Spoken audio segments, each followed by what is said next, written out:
council एसेम्ब्लियाव मोनसे बिल लाबोनाय जों बयबो नुदों बे बिलानो जाहैबाय दा बड'लेण्ड टेरिटरियेल काउन्सिल एडुकेशन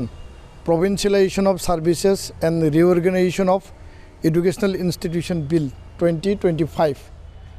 अर्थात जों मिथियो जे थांनाय 25 नभेम्बर 2025 आव आसाम विधान सभायाव मोनसे बिल लाबोदोंमोन आसाम सरकारा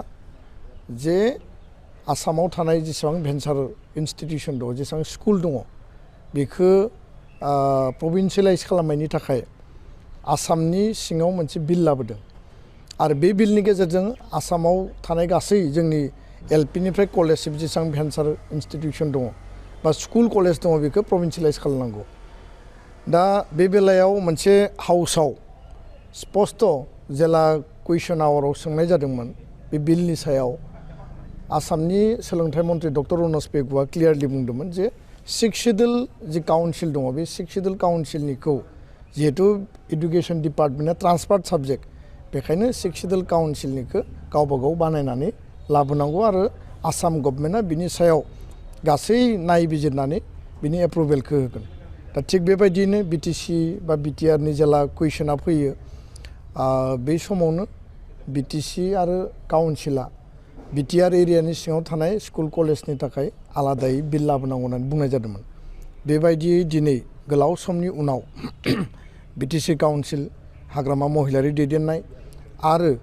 बिनि जाय इएम बा बिथाङा एमएलएबो रबिराम नार्जारि बिथांमोना डिपार्टमेन्टनि डाइरेक्टर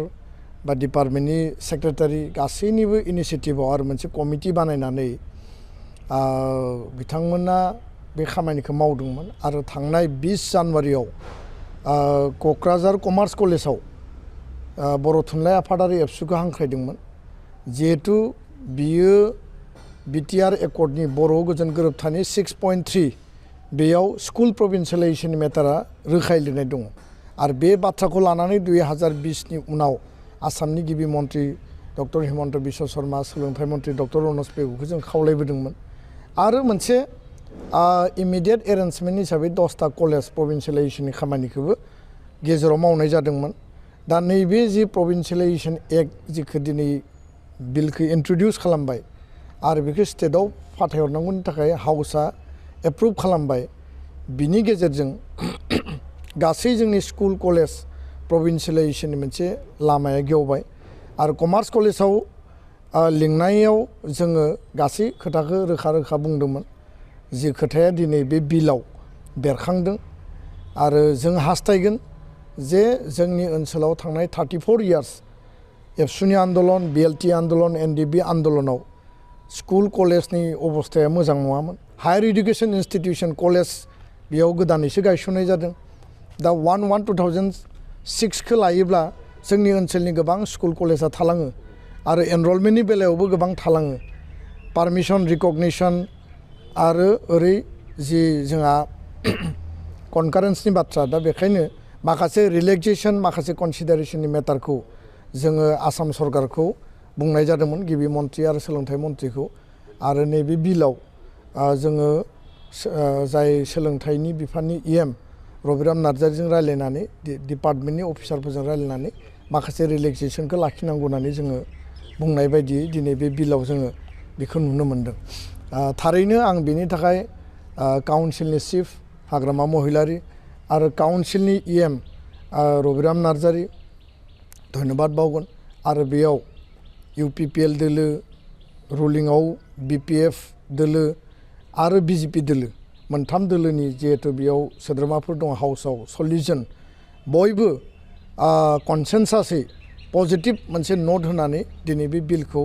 बारहोनायाव बयबो मदद होदों दा बेखायनो बियो जोंनि थाखाय मोनसे लामा गेवबाय किन्तु सिमाल्टेनियासलि आउटसाइड बिटिआर जेसां आसामाव बर' मिडियाम स्कुल दङ 6.3 आव जिखौ लिरनाय दंमोन बेबायदियै स्कुल प्रभिन्सियलाइजेशननि बेबस्थाखौ बर' थुनलाइ आफाद एबसु इउनाइटेड बर' पिपल अर्गेनाइजेशन बर' कसारि वेलफेयार अट'नमास काउन्सिल आरो आसामनि सोलोंथाइ बिफानजों जथायै रायलायनानै बिनि सायाव आसामनि बेलायाव जेखिनि बर' मिडियाम थागोन आसामनि एक्टजोंथ' जालांगोन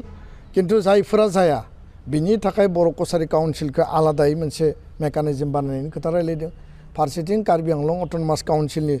स्कुल प्रभिन्सियेलाइजेसनखौ बबे मेकानिजमाव खालामनो हायो बेखौबो मोनसे रायलायनाय जादों दा बेखायनो दिनैनि साना